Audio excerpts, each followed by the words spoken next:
Hello everyone, I finally received my marks for my RCM Level 9 exam, and today I'll be sharing experiences during that day and also commenting on examiners' comments. If you want to find out the total mark which I received in this exam, watch till the end of the video to find out. On the exam day, I was taking it easy and being calm at home. I wasn't feeling nervous until it was that time that I finally went into the RCM building, and in the waiting room I could hear my heart thumping like a heavy drum. And then came the chest pain that stress is world famous for creating. That added to the stressful aura too. You could feel the stress from everyone in that waiting room. I was then sent into the waiting hall where a person was just finishing up their exam and I would be next. After quite some time, I was now in the examiner's room. We greeted each other and I sat down on the piano, which was a Yamaha Grand, with a lighter touch and somewhat dampened than my home piano. In the exam room, they let you choose your chair and you're also allowed to try out a few chords to feel the piano in which you'll be playing on, which is how I got my first impressions of the piano. I highly suggest you do try out the piano with a few chords. The exam started off with some technical exercises, for example, scales, arpeggios, and chords. They were generally fine except for maybe one note, but very small stuff. Then I went and played the Etudes, the Bertini one being pretty well played except for one little place where I slipped and pressed the E instead of E flat, but again it's a minor issue. The Grillet Etude also went by quite nicely, and so I moved on to the Repertoire as the examiner typed away on their computer. I then played the Bach Sinfonia No. 10, which was actually quite nice, and bringing out the different voices in the contrapuntal piece was easier on this day. The only repertoire piece that was a little bit off was the Sonata in A major by Haydn.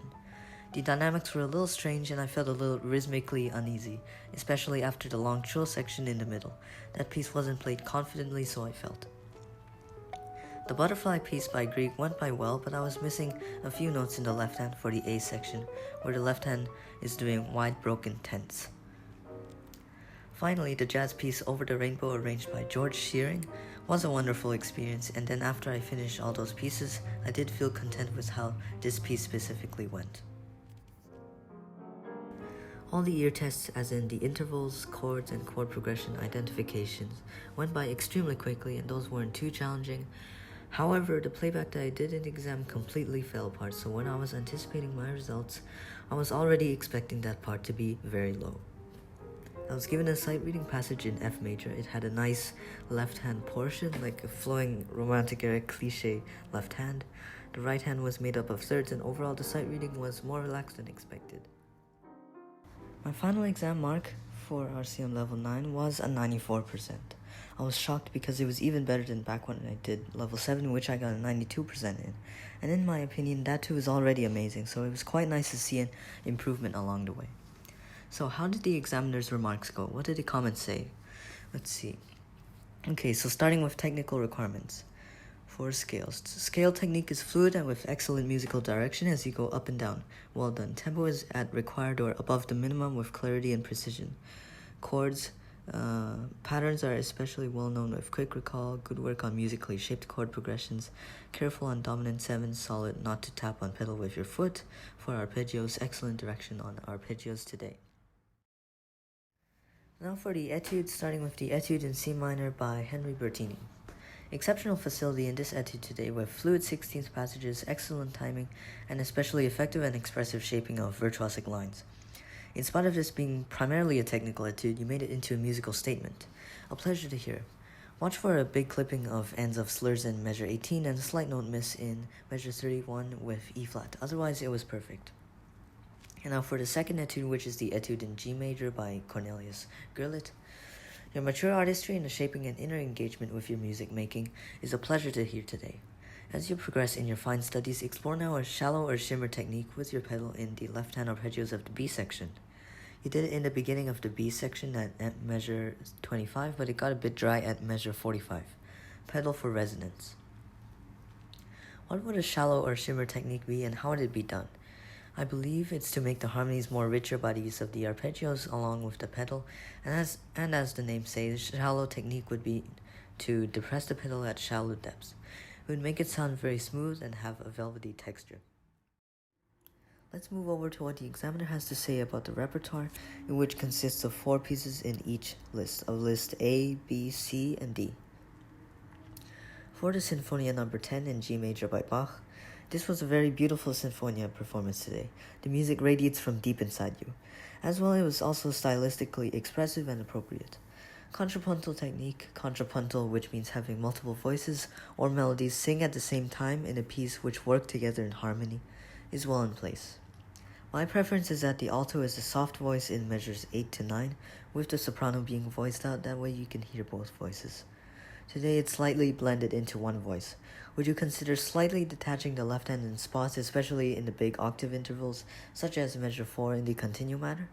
Just some very small thoughts. A great pleasure to hear. Transitioning to the sonata in A major by our good friend Haydn, the examiner speaks.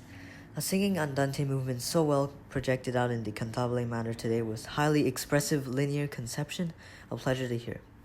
Ornaments are lyrical and facile, as well as a highly artistic conception of tone and projection so fitting for Haydn. Just one suggestion. You feel this piece in a 4 pulse with the 8 notes. Experiment with the quarter pulse and see if this will give a possibly lighter and different overall metric interpretation. Moving to our wonderful little piece known as Butterfly by Grieg, you capture the flighty nature of the butterfly so artistically and successfully. Pedal is light and so effective and producing ambience of shimmer. Great. A little rhythmic instability in measure 7, which you fixed in measure 11. Technical concerns are non-issue with you as they are under the command of your musical intent. Such a pleasure to hear, Colin. A personal opinion, I like the last note with a bit of pedal resonance myself, given the romantic nature of the piece. And last but not least, Over the Rainbow by George Shearing, arranged by George Shearing, actually. A highly developed voicing skill brings this piece to such a satisfying level of communication, Colin.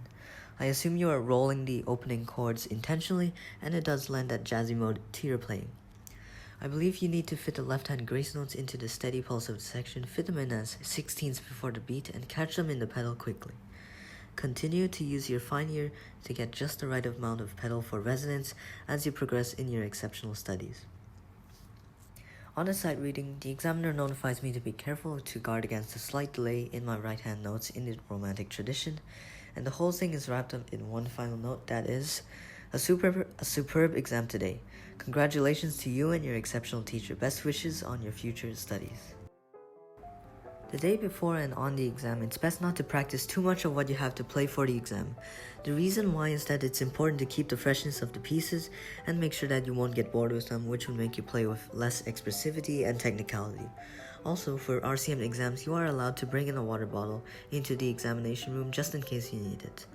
On the day of the exam, take it easy and don't push yourself too hard. Don't eat too much, rather eat light foods and things that won't agitate your belly.